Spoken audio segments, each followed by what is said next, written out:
ইসলামের প্রথম খলিফা আবু বকর সিদ্দিক রাদিয়াল্লাহু আনহু, সাহাবীদের মধ্যে তিনিই ছিলেন রাসূলুল্লাহ সাল্লাল্লাহু আলাইহি ওয়াসাল্লামের সবচেয়ে নিকটতর। নবীজি সাল্লাল্লাহু আলাইহি ওয়াসাল্লাম অসুস্থ হলে তিনি আবু বকর রাদিয়াল্লাহু আনহুকে নামাজের ইমামতির দায়িত্ব দেন। এজন্য নবীজি সাল্লাল্লাহু আলাইহি ওয়াসাল্লামের ইন্তেকালের পর সাহাবায়ে কেরাম রাদিয়াল্লাহু আনহু তাকে খলিফা মনোনীত করেন। মুসলিম উম্মাহর খলিফা হওয়ার পরও তার জীবন ছিল অত্যন্ত সাদাসিধে জীবনযাপন করতেন তিনি রাষ্ট্রীয় সম্পদ ও সুযোগ সুবিধার ব্যাপারে যতটা নির্মোহ ছিলেন তা পৃথিবীর ইতিহাসে অনন্য এবং পরবর্তী উম্মতের জন্য দৃষ্টান্ত স্বরূপ। খলিফা হওয়ার পরদিনই আবু বকর সিদ্দিক রাদিয়াল্লাহু আনহু কাপড়ের বোঝা মাথায় নিয়ে বাজারের পথে রওনা হলেন। তিনি ছিলেন কাপড়ের ব্যবসায়ী। খলিফা হওয়ার আগে তিনি কাপড়েরই ব্যবসা করতেন, এতে তার সংসার চলত।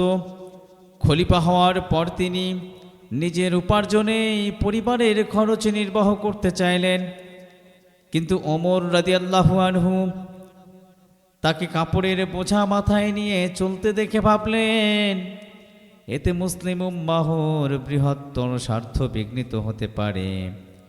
তিনি তাকে ব্যবসা করতে নিরুৎসাহিত করলেন। তিনি তাকে আবু উবাইদা রাদিয়াল্লাহু আনহু এর কাছে নিয়ে গেলেন। সাহাবীদের সঙ্গে পরামর্শক্রমে বাইতুল মাল থেকে তার জন্য প্রতিদিন অর্ধেক ভেড়া ও বাৎসরিক 2000 দিনার বেতন নির্ধারণ করা হলো। এছাড়াও তার জন্য শীত ও গ্রীষ্মের কাপড় বরাদ্দ করা হলো। পরবর্তীতে বেতন বাড়িয়ে দৈনিক একটি ভেড়া ও বাৎসরিক 3000 দিনার করা হলো। এটি তার প্রয়োজন ছিল। মিম্বরে দাঁড়িয়ে এই ব্যাপারে তিনি উম্মাহর সম্মতি নিলেন। তাদের খাবার ছিল রুটি মাংস, আর তিনি ছিলেন অত্যন্ত অতিথিপরায়ণ। মৃত্যুর সময় তিনি যা রেখে গিয়েছিলেন তা হচ্ছে একটি দাস, একটি গামলা, একটি চাদর। তা তিনি পরবর্তী খলিফাকে ফিরিয়ে দেওয়ার নির্দেশ দিয়েছিলেন। আর তার যা কিছু স্থাবর অস্থাবর সম্পত্তি ছিল তা বিক্রি করে বাইতুল মাল থেকে যা নিয়েছিলেন তা ফেরত দিতে বলে গিয়েছিলেন। এ কথা শুনে ওমর রাদিয়াল্লাহু আনহু কেঁদে বলেছিলেন, আবু বকর রাদিয়াল্লাহু আনহু তার পরবর্তীদের জন্য কঠিন দৃষ্টান্ত রেখে গেলেন। খলিফা হওয়ার পরও তিনি আগে যা করতেন তাই করেছেন। প্রতিবেশী ছোট ছোট মেয়েদের দুধ দহন করার কাজে আগের মতোই সাহায্য করতেন।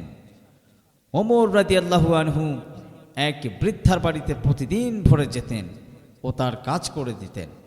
একদিন গিয়ে দেখলেন কে যেন আগেই কাজগুলো করে দিয়ে গেছে।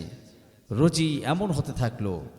তারপর একদিন ওমর রাদিয়াল্লাহু আনহু দেখতে পেলেন কাজ শেষ করে যিনি বেরিয়ে আসছেন তিনি হচ্ছেন আবু বকর সিদ্দিক রাদিয়াল্লাহু আনহু।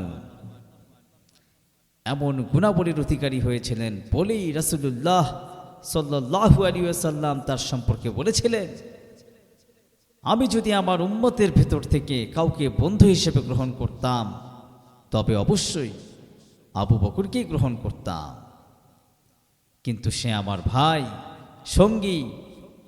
সুবহানাল্লাহ। আল্লাহ সবাইকে সঠিকভাবে দিন পালনের তৌফিক দিক। আমিন।